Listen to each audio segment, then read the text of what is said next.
Hello my dear friends. तो कैसे हैं आप सब? आशा करती हूँ सभी अच्छे हैं। तो चलिए आज का जो व्लॉग है उसमें हम आपको आज एक स्टोरी सुनाते हैं और स्टोरी बहुत ही मज़ेदार है और आप लोग स्टोरी को ध्यान से सुनिएगा। स्टोरी जो है वो अकबर और बीरबल के किस्से पर है। तो हमारी स्टोरी शुरू करते हैं हम। एक बार की बात है, बीरबल जो थे वो दरबार में मौजूद नहीं थे। तो इसी बात का फ़ायदा उठाकर बीरबल के खिलाफ कुछ मंत्रीगण जो थे वो राजा के कान भरने में लग गए।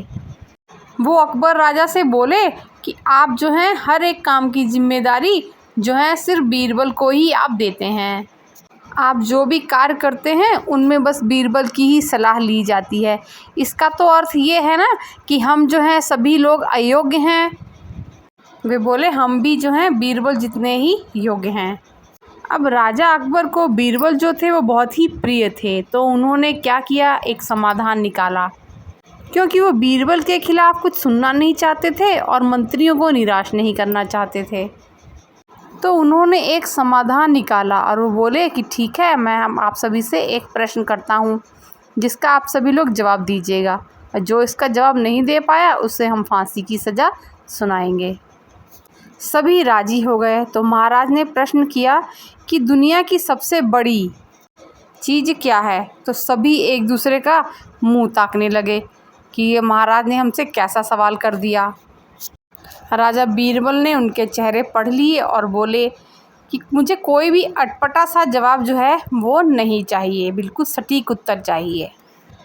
राजा अकबर बोले कि मुझे कोई भी अटपटा सा जवाब नहीं चाहिए। तो इस पर सभी मंत्रीगण ने आपस में विचार विमर्श किया और राजा से जो था कुछ समय की मोहलत, कुछ दिनों की मोहलत मांग ली।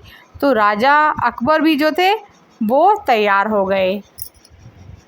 महल से बाहर निकलकर सभी मंत्रीगण जो थे अपने अपने सवालों के जवाब ढूंढने लगे। कोई बोला कि सबसे बड़ी चीज़ जो है वो है भगवान है, तो कोई बोला सबसे बड़ी चीज़ जो है वो है भूख है। लेकिन इन सबके प्रश्नों का जो उत्तर था वो किसी तीसरे ने नकार दिया। बोले भगवान से भी बड़ी चीज़ भूख है, तो भूख को भी बर्दाश्त कर सकते हैं, भगवान भी कोई बड़ी चीज़ नहीं है। और धीरे धीरे समय जो था वो बीतता गया। ऐसे करते करते उनको उनके प्रश्नों के उत्तर तो मिले नहीं। हार कर वो उन सभी को अपनी जान का डर सताने लगा कि अगर हमने राजा जी को सही प्रश्न का उत्तर नहीं दिया तो हमें तो फांसी की सज़ा मिलना तय है।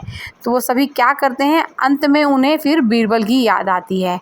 तो वो लोग क्या करते हैं, वो लोग फिर बीरबल के पास में सभी मंत्रीगण इकट्ठा होकर जाते हैं।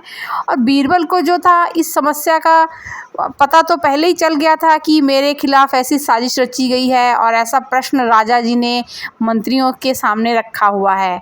तो उन्होंने कहा कि मैं तुम्हारी जान बचा सकता हूँ, लेकिन तुम्हें बस वही करना होगा जैसा कि मैं तुम्हें कहूँगा। अगले ही दिन बीरबल ने एक पालकी का इंतज़ाम करवाया और दो मंत्रियों को बोला कि आप मेरी पालकी जो है वो उठाएंगे। और तीसरे मंत्री को उन्होंने अपना हुक्का पकड़वाया और चौथे मंत्री को बोला कि आप जो है मेरे जूते उठाएंगे। और ये सब कहने के बाद में बीरबल खुद जो है उस पालकी में जाकर बैठ जाते हैं और मंत्रियों को बोलते हैं पालकी जो है राजा अकबर जी के दरबार में लेकर चलिए। जब सभी लोग बीरबल को लेकर दरबार में पहुँचे तो राजा और सभी राज्य में जितने भी व्यक्ति थे सब हैरान थे कि ये क्या हो गया। इससे पहले कि महाराज कुछ पूछते, बीरबल ने स्वयं ही कह दिया कि महाराज दुनिया की सबसे बड़ी चीज़ है वो है गरज होती है। क्योंकि आज अपनी गरज की वजह से ही जो है ये लोग अपनी गरज की वजह से ही ये आज मेरी पालकी जो है ये आज आपके दरबार में लेकर आए हैं। ये सब बातें सुनकर महाराज अकबर जो थे बिना मुस्कुराए रह नहीं पाए और सभी मंत्रीगण जो थे वो वहाँ पर सिर झुकाए बैठे रहे और वो बहुत ही शर्मिंदा हो गए। तो फ्रेंड्स, ये थी हमारी आज की स्टोरी कैसी लगी अब बताइएगा। हम आपको एक नए वीडियो में फिर से एक नई स्टोरी लेकर आएंगे अकबर बीरबल के बारे में।